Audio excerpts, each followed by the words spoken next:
Imagine this. A Russian Su-57 streaks across the sky at full afterburner. Its radar is active, weapons are armed, it knows it's not alone, but there's no sound, no warning, no signal. Somewhere out there, something is hunting it. An F-22 Raptor, silent, unseen, deadly.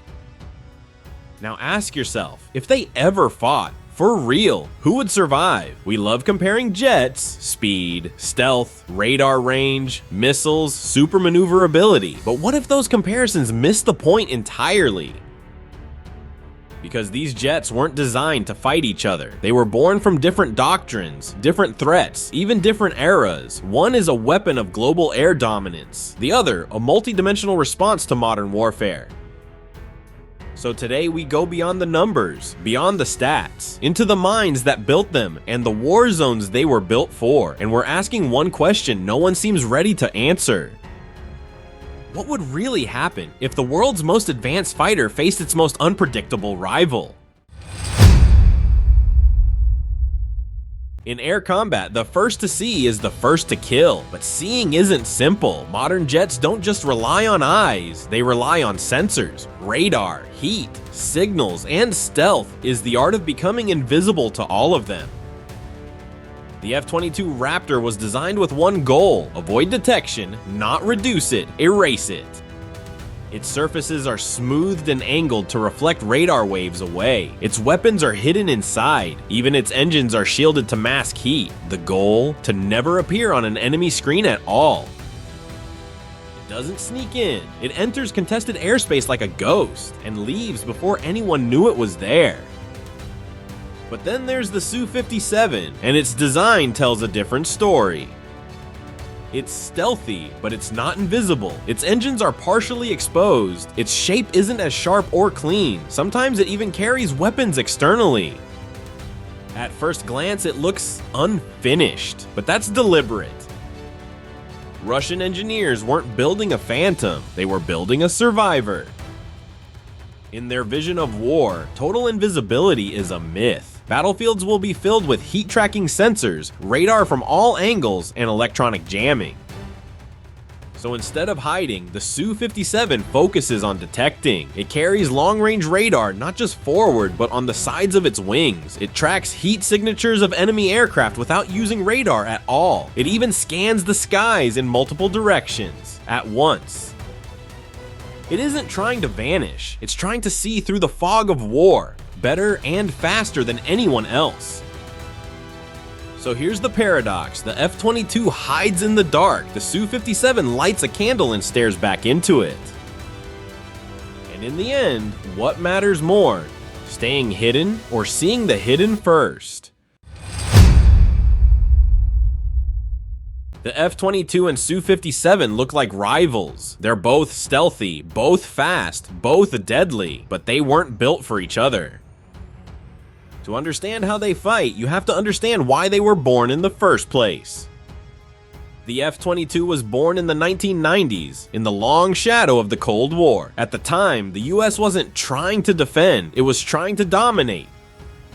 The goal was clear: achieve total air superiority anywhere, anytime, without a fight. To do that, the US needed a jet that could strike first, stay undetected, and leave before the enemy even realized what happened. The F-22 wasn't just a fighter, it was a warning, a message to any country even thinking about challenging US air dominance. You won't see us coming, and you won't stop us. Now fast forward to the Su-57. Different decade, different enemy, completely different world. Russia didn't build the Su-57 to control the skies globally. They built it to survive a war near home, to punch through NATO defenses, to fight under electronic attack, to engage and disappear inside hostile contested airspace. And unlike the US, Russia assumed their fighter wouldn't be alone. The Su-57 is meant to work as part of a network, backed by ground-based missile systems, electronic warfare units, and swarms of drones. It's a completely different doctrine. The F-22 is designed to fight without support. The Su-57 is designed to fight with it. One was built to win quickly and leave, the other to stay in the storm, adapt, and strike back. So when you put them side by side, it's not just a comparison of jets, it's a comparison of wars that never happened, but might. The F-22 isn't just a fighter, it's a statement. A piece of Cold War muscle memory built to make sure the US would never be caught off guard again. At the time, no other country had anything close, and honestly, they still don't. The Raptor can cruise at supersonic speeds without using afterburners. It can outmaneuver almost anything in the sky, and unless you're right next to it, you probably won't see it coming. Its radar is so advanced, it can detect and track targets long before those targets even know they've been spotted, and once it's locked on, its missiles are already in the air. It's the definition of first strike air power. But here's the irony, for one of the most powerful jets in the world, it's barely been used. Since entering service in 2005, the F-22 has seen almost no real combat, not because it can't fight, but because the US is so protective of its secrets, it refuses to risk exposing the Raptor's full capabilities. Some even call it over-engineered, too expensive, too isolated, too precious to lose. It was built for a world where dogfights with enemy fighters seemed inevitable, but in reality, most US airstrikes since then have been against ground targets, with no serious air threat. And that creates a strange paradox. The most advanced air superiority fighter ever built may never be used for the mission it was created to win. So the question becomes, is the F-22 a timeless ghost, or a masterpiece born just a few years too late? When Russia unveiled the Su-57, many in the West saw it as just that, an answer, a late attempt to match the F-22. But that assumption misses something important, because the Su-57 isn't trying to be an F-22, it's trying to solve a different problem. Unlike the Raptor, it wasn't designed to enter enemy territory alone, it was made to operate under pressure, in dirty, cluttered, high-threat environments. That's why it doesn't rely entirely on stealth, why its engines are visible, why it uses both internal and external weapons. The Su-57 embraces complexity. Its design favors adaptability over purity. It's not the cleanest machine, but it's clever. It has radar not just in the nose, but in the wings and sides. It scans for heat signatures from any direction, and it's one of the first jets designed from day one to work alongside autonomous drones. That partnership already exists, with a stealth drone known as Okhotnik, or Hunter. The idea? Let the drone scout ahead, draw fire, or even engage enemies, while the Su-57 stays hidden, waiting for its moment. It's a shift in thinking. The Su-57 isn't just a fighter, it's a command node, a sensor, a hunter, a survivor.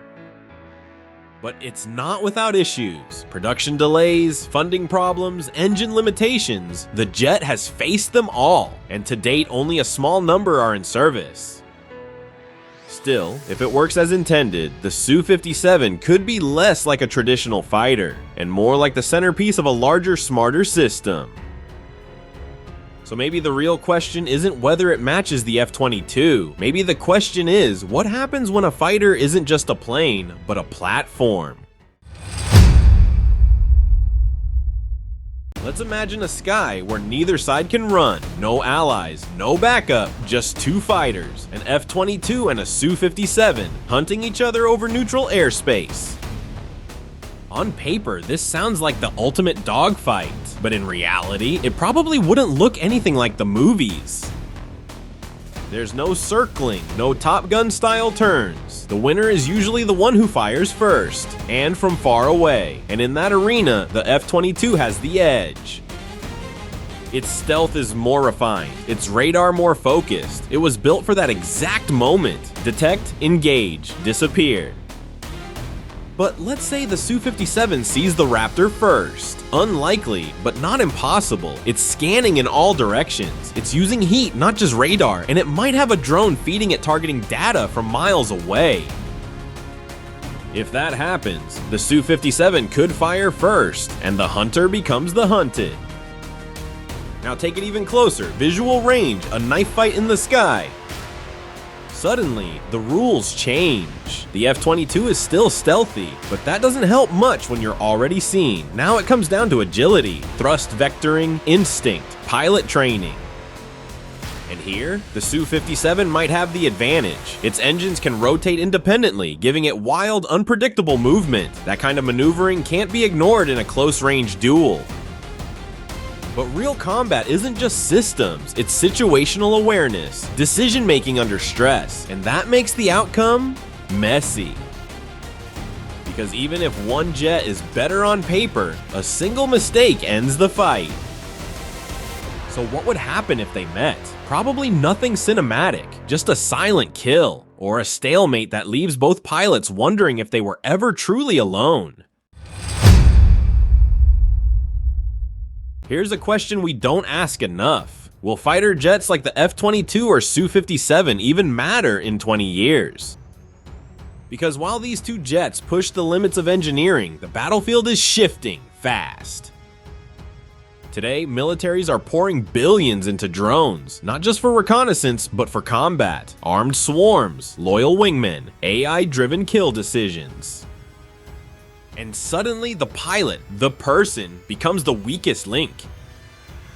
Fighter jets with cockpits have limitations. They need life support. They can't pull endless G-forces. They require years of training. And once you lose a pilot, you don't just lose a machine, you lose a nation's will to keep going. That's why the next generation, from the US's NGAD to Russia's drone-heavy strategies, may not include pilots at all. But here's the twist. Humans still outperform AI when it comes to chaos, instinct, improvisation, fear. In simulations, drone swarms win. In theory, machines should dominate, but real combat isn't perfect, and for now, there are still things only a pilot can feel. So maybe the F-22 and Su-57 aren't dinosaurs. Not yet. Maybe they're the last of a legendary breed, holding the line until the machines fully take over.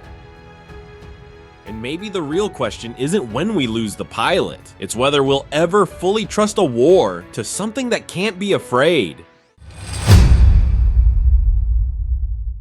By now, you might be hoping for a clear answer, F-22 or Su-57, who wins? But here's the truth, air combat doesn't happen in a vacuum, and aircraft don't fight alone. The F-22 is quieter, deadlier, and more refined. It's been flying longer, its systems are proven, it's still unmatched in stealth.